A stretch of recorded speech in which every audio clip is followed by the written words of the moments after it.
You want to hit the button? Ah, yeah! That is incredible. This is so cool.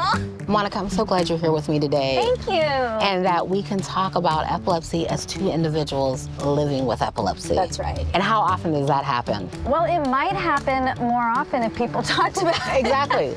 Let's talk about that 1 in 26.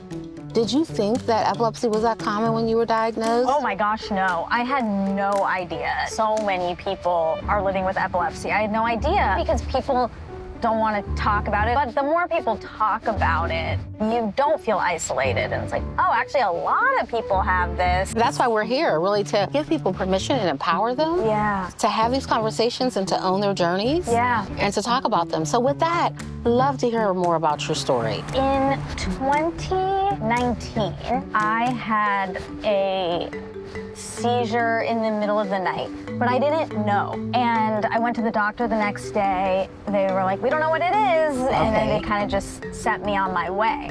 I was like, this is not normal though. Ironically, I was on a first date. I was like, I had this crazy thing happen once where I peed in the bed. And he was like, it kind of sounds like you maybe had a seizure. Wow. You've been on this journey since 2019. Yes. You've done some amazing things. Yeah. Including your very popular podcast. Armchair expert. Yes. You have used your platform to talk about your diagnosis. How did that make you feel, like in that moment where you were like, I'm gonna talk about this? As I would talk about it, I was more comfortable talking about it. I talk to listeners and sometimes they'll say like, I also have epilepsy and I appreciate you talking about it, and that always makes me feel so good.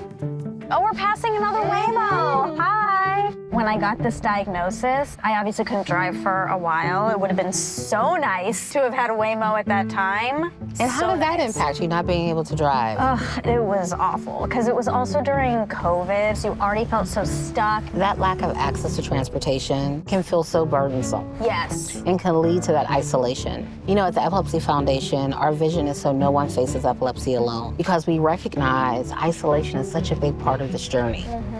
Can't talk about it. You lose the access to transportation and somewhat of your independence. That really causes that frustration. Absolutely. And depression and anxiety. You know, 1 in 3 individuals living with epilepsy live with anxiety and depression. Me, ding, ding, ding. How do you feel like Waymo will help with those newly diagnosed who are like, oh, I just lost my driver's license? I mean, it's the answer. I think it's incredible because I think if you have a disability, you already feel so reliant on others. I think gaining a sense of independence via Waymo, it's so important.